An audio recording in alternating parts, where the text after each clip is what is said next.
Hello दोस्तों, स्वागत है आप सभी का मेरी आज की इस वीडियो में। दोस्तों आज की ये वीडियो है दीक्षा ऐप पर, जो कि डीएलएड थर्ड सेमेस्टर के प्रशिक्षु इस टाइम ऑनलाइन प्रशिक्षण ले रहे हैं दीक्षा एप्लीकेशन के थ्रू।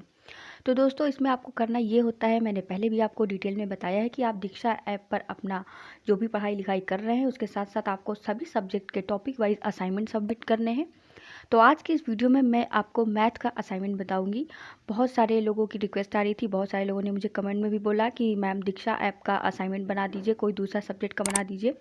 तो मैं आज आपके लिए मैथ का असाइनमेंट लेकर आई हूँ। दोस्तों वीडियो को एंड तक ज़रूर देखिएगा, और अगर आप हमारे चैनल पर नए हैं तो दोस्तों चैनल को सब्सक्राइब कर लीजिए।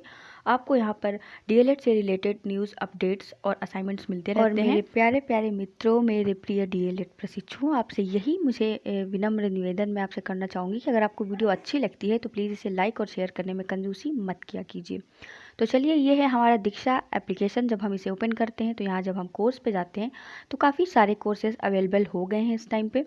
तो अगर बहुत सारे लोग तो मुझे ये भी कहते हैं उन्हें असाइनमेंट ढूंढने में प्रॉब्लम हो रही है, मैंने आपको पहले भी बताया था, मैं आज भी बता रही हूँ। यहाँ पे आपको सर्च का एक ऑप्शन दिखता है, आप सर्च पे लिख दीजिए, आपको जिस भी सब्जेक्ट का असाइनमेंट चाहिए आप टाइप कर दीजिए, वो आ जाएगा। यहाँ मैंने लिखा मैथमेटिक्स असाइनमेंट। ये देखिए आपके सामने काफ़ी सारे असाइनमेंट खुलकर आ गए हैं। ये सारे मैथ्स के असाइनमेंट हैं, आप पढ़ पा रहे होंगे। वीडियो क्वालिटी एक बार बढ़ा लीजिए, 480p कर लीजिए ताकि आपको सब कुछ बिल्कुल क्लियर दिखे। तो दोस्तों यहाँ से ऐसा नहीं है कि आपने कुछ भी उठाया और कोई भी असाइनमेंट बना दिया ईजी सा पकड़ के। आपको सिर्फ डीएलएड के लिए जो चल रहे हैं वही असाइनमेंट बनाने हैं, क्योंकि यहाँ पर जो इस टाइम सेवारत शिक्षक हैं यानी जो प्राइमरी में टीचर्स हैं उनके लिए भी असाइनमेंट होते हैं, वो लोग भी यहीं से बनाते हैं। लेकिन आपको अपने काम का बनाना है, और सबसे बड़ी चीज़ आपको डीएलएड थर्ड सेमेस्टर का जो सिलेबस है आप उसके अकॉर्डिंग यहाँ पे असाइनमेंट ढूंढ सकते हैं। जैसे कि अब मैं आपको, आप इमेज देख पा रहे होंगे अपने सामने, जो डीएलएड थर्ड सेमेस्टर का सिलेबस है आप देख सकते हैं। इसमें बहुत कुछ है, अनुपात, समानुपात, और ये क्या कहते हैं, घातांक की अवधारणा, पूर्णांक तथा परिमेय संख्या, सरल चक्रवृद्धि ब्याज, बहुत कुछ है, सब कुछ है। तो आप इसके अकॉर्डिंग वहाँ पे जो भी आपको असाइनमेंट मिले इस टॉपिक से रिलेटेड होना चाहिए, इसके ऊपर होना चाहिए। तो वो असाइनमेंट अगर आप बना देंगे तो वो बिल्कुल गलत नहीं होगा, इसकी गारंटी मैं लेती हूँ। बाकी अगर आप कोई दूसरे तरीके से असाइनमेंट ढूंढना चाहते हैं वहाँ पे ढूंढ सकते हैं, लिख सकते हैं, तो बहुत अच्छी बात है। चलिए ठीक है, तो अब हमें क्या करना है भाई, यहाँ पे हमने ये ढूंढ लिया एक असाइनमेंट। आप देख सकते हैं यहाँ पे लिखा हुआ है simple interest and compound interest, ठीक है। तो अब हम आपको इस टॉपिक पर एक असाइनमेंट बनाकर दिखाते हैं। यहाँ से हमने एक टॉपिक चूज़ कर लिया है। अब ये इंग्लिश में लिखा हुआ है, आपके सिलेबस में ये हिंदी में अवेलेबल रहता है, सरल ब्याज और चक्रवृद्धि ब्याज की अवधारणा समथिंग करके, ठीक है।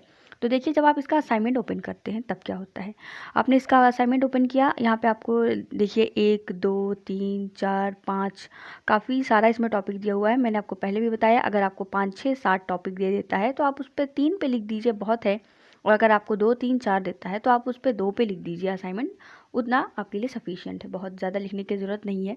इसका दूसरा पेज भी मैं आपको दिखा दे रही हूँ, ये देखिए यहाँ पे 4 5 6 करके दिखा हुआ है, और छठवां तो काफ़ी ज़्यादा लेंदी है। किसी बैंक का भ्रमण करके निम्नलिखित सूचनाओं को एकत्र करें। अब मुझे पता है आप ये तो करने से रहे, ठीक है। तो इसके पहले जो इजी वाला है, चलिए वही करके देख लेते हैं।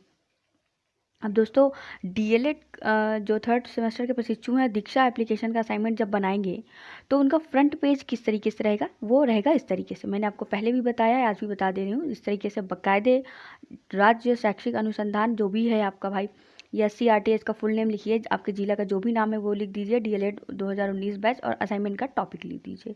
उसके बाद मैं दोस्तों आपको बताती हूँ आपको करना क्या है। आपको नेक्स्ट पेज पर इस तरीके से हेडिंग डाल देनी है। पहले ऊपर जो आपका टाइटल है, सरल एवं चक्रवृद्धि ब्याज, फिर उसका जो पहला है, आपको इसमें पहला क्या दिया हुआ था कि ₹12% वार्षिक ब्याज का क्या अर्थ है, मतलब इसका मतलब क्या होता है। अब आप जानते हैं कि 12% वार्षिक ब्याज का मतलब कि कोई अगर अमाउंट है तो उसके ऊपर एक साल में 12% जो लग रहा है वही होता है। तो इस तरीके से आप बना के लीजिए कि 12% वार्षिक ब्याज का अर्थ है कि यदि कोई धनराशि है तो एक साल में उस धनराशि का जो हिस्सा बनेगा यानी कि उसका ब्याज, आप उदाहरण भी देकर के इस तरीके से अच्छे से समझा सकते हैं। जैसे कि 200 का 12% वार्षिक ब्याज बराबर क्या, 200 गुणे 12, भाई का जहाँ पे भी आ जाए मैथ में उसका मतलब गुणा ही होता है। तो 200 गुणे 12/100 आपने किया तो 0 0 0 कट जाएगा, और 2 × 12 = 24 आ जाएगा ये आपका अमाउंट। तो ये जो 24 रुपये है ये क्या होगा, 200 का 12% वार्षिक ब्याज, साधारण ब्याज, ठीक है।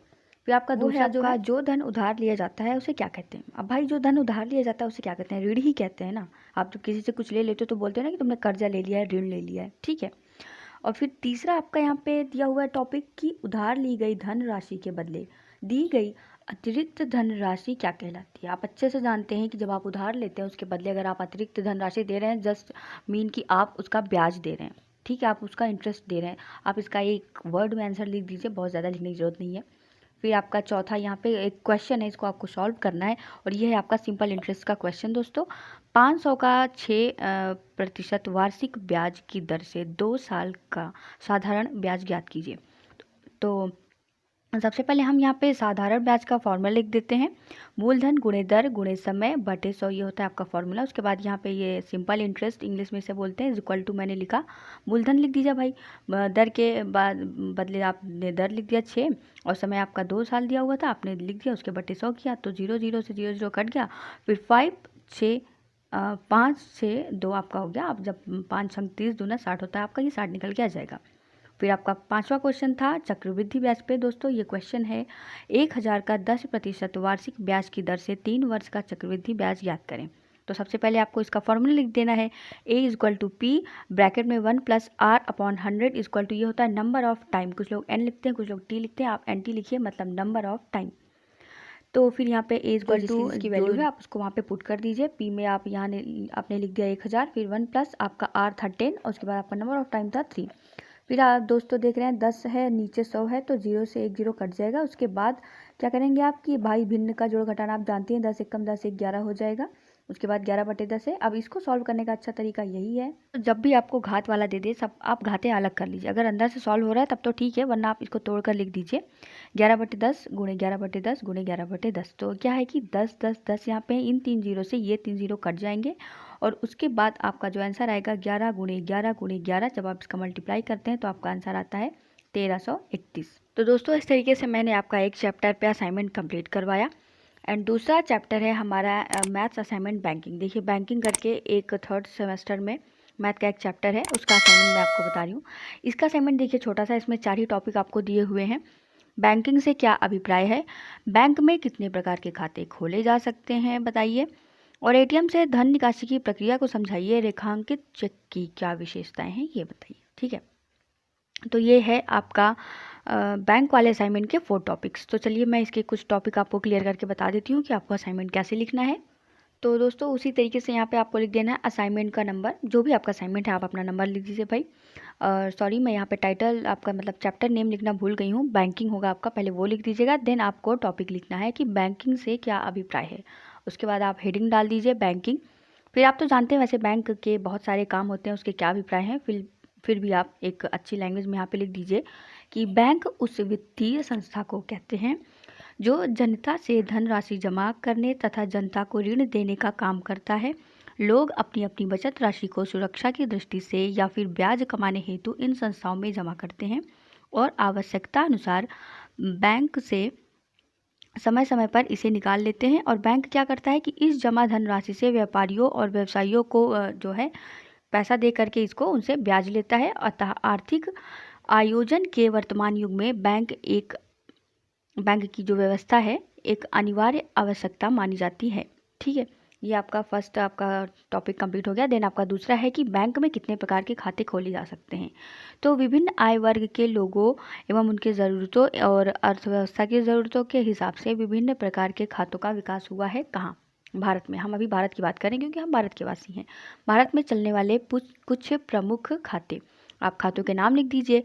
खाते 5 प्रकार के होते हैं भारत में जो चल रहे हैं इस टाइम, बचत खाता, चालू खाता, सावधि जमा खाता, आवर्ती जमा खाता और बुनियादी बचत खाता। अब आपको इसमें डिटेल नहीं देना है कि बचत और चालू और ये सब कहते किसे हैं, बस आपको उन 5 के नाम लिख देने हैं, इतना बहुत है, ठीक है। और देखिए इसमें आपका जो अलग से नीचे 2 टॉपिक दिया हुआ है वो बहुत ही ज़्यादा इजी है कि ATM से धन निकासी की प्रक्रिया को समझाइए। तो आप बहुत अच्छे से जानते हैं भाई, आपके जो मशीन होती है आप उसमें ATM कार्ड डालते हैं, उसके बाद वो आपसे पिन पूछता है, अमाउंट पूछता है, आपका बैंक का कौन सा प्रकार है, ये सब कुछ चीज़ें पूछता है। देन आप अपना मनी उससे बाहर ट्रांसफ़र निकाल लेते हो, बाहर कर लेते हो, ठीक है।